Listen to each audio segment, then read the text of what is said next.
Now, we'll try and understand Islam in the right perspective by trying to understand the concept of God in Islam. The best reply that any Muslim can give you regarding the concept of God in Islam is quote to you Surah Ikhlas, chapter number 112, verse number 1 to 4, which says, Kul huwallahu ahad. Say, He is Allah one and only. Allah has-samad. Allah, the absolute and eternal. Lam yalid walam yulad. He begets not, nor is he begotten. Walam yakul lahu kufuwan ahad. There is nothing like him. This is a four-line definition of Allah subhanahu wa ta'ala, of Almighty God, given in the glorious Quran. Any person says, so-and-so candidate is God, if that candidate fits in this four-line definition, we Muslims have got no objection in accepting that candidate as God. The first test is, Kul huwallahu ahad. Say, He is Allah one and only. Allah has-samad. Allah, the absolute and eternal. Lam yalid walam yulad. He begets not, nor is he begotten. Walam yakul lahu kufuwan ahad. There is nothing like him. This is a four-line definition of Allah subhanahu wa ta'ala given in the glorious Quran, which we call it as the litmus test for theology. Theo means God, logy means study, theology means the study of God. Surah Ikhlas is the litmus test of theology. It is the touchstone of theology. I hope you understand when I say the word touchstone. Touchstone means if you go to buy some gold jewelry, you want to know how pure is the gold. So you go to a goldsmith and he takes that gold jewelry and rubs it against a touchstone. And then he compares it with the color chart he has got, and then he says whether the gold is 24 karat gold or 22 karat or 18 karat, or he may say it is not gold at all because all that glitters is not gold. Surah Ikhlas is the touchstone of theology. Any candidate you say is Almighty God, put him to the test of Surah Ikhlas. If that candidate passes the test, we Muslims have got no objection in accepting that candidate as God. For example, there are some human beings who believe that Bhagwan Rajneesh is God. Once during question and answer time, a Hindu brother of ours, he told me, Brother Zakir, we Hindus don't believe him to be God. I told him, I never said that the Hindus believe him to be God. I've studied the Hindu scriptures. Nowhere do the Hindu scriptures say he's God. What I said, some people, some human beings believe him to be God. Let's put this God to the test of Surah Ikhlas.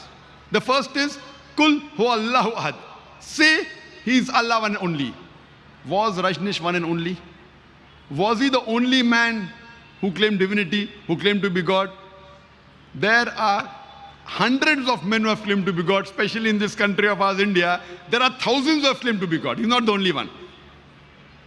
But a Rajneesh Bhakt, a Rajneesh follower will say, no, he's unique. He's the only one. Let's go to the next test. Next is Allah has-samad. Allah, the absolute and eternal. Was Rajneesh absolute and eternal? When we read his autobiography, he writes in his autobiography, he was suffering from chronic backache, from asthma, from diabetes mellitus. Imagine, Almighty God suffering from chronic backache, from diabetes mellitus, from asthma. The third is, Lam yalid walam yulad. He begets not, nor is he begotten. And we know that Rajneesh, he was born in Madhya Pradesh. He had a mother and father. And later on, in May 1981, he goes to America, and in the state of Oregon, he starts his new village called as Rajneeshpuram, and he takes thousands of Americans for a ride. Later on, the American government arrested him and put him behind bars. He alleges, the American government gave me slow poisoning. Imagine, Almighty God being slow poisoned. And in 1985, the American government kicks him out of the country. He comes back to India, in the state of Maharashtra. He goes back to the city of Pune, to his center, which was called as Neo Sannyas. Today, it's called as Osho Commune. And if you visit Pune, And if you go to a center, which is called as Osho commune, if you go to a samadhi, it is mentioned there on the stone on a samadhi, Bhagavan Rajneesh, Osho, never born, never died, but visited the earth from the 11th of December 1931 to the 19th of January 1990. Never born, never died, but visited the earth from the 11th of December 1931 to the 19th of January 1990. They forgot to mention on a samadhi that he was not given visas to 21 different countries of the world. Imagine Almighty God coming in this world to visit different countries, and he requires visa to go to different countries. And the Archbishop of Greece said, if you don't remove Rajneesh out of this country, we'll burn his house and the house of his disciples. And the last test, the fourth test, Walam yakullahu kufuwan ahad. There's nothing like him. It's so stringent that no one besides the true Almighty God can pass. The moment you can compare God to anything in this world, he is not God. Walam yakullahu kufuwan ahad. We know very well that Rajneesh, like a common human being, he had 2 eyes, 1 nose, 1 mouth, white beard, 2 hands. The moment you can compare God to anything in this world, he is not God. Walam yakullahu kufuwan ahad. For example, if someone says, Almighty God is 1,000 times stronger than Arnold Schwarzenegger. You might have heard the name of Arnold Schwarzenegger, the person who was given the title Mr. World, the strongest man in the world, Mr. Universe, the strongest man in the universe.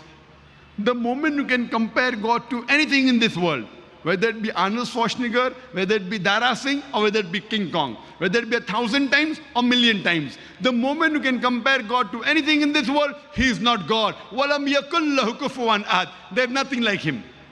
This is a 4-line definition of Allah subhanahu wa ta'ala given in the glorious Quran.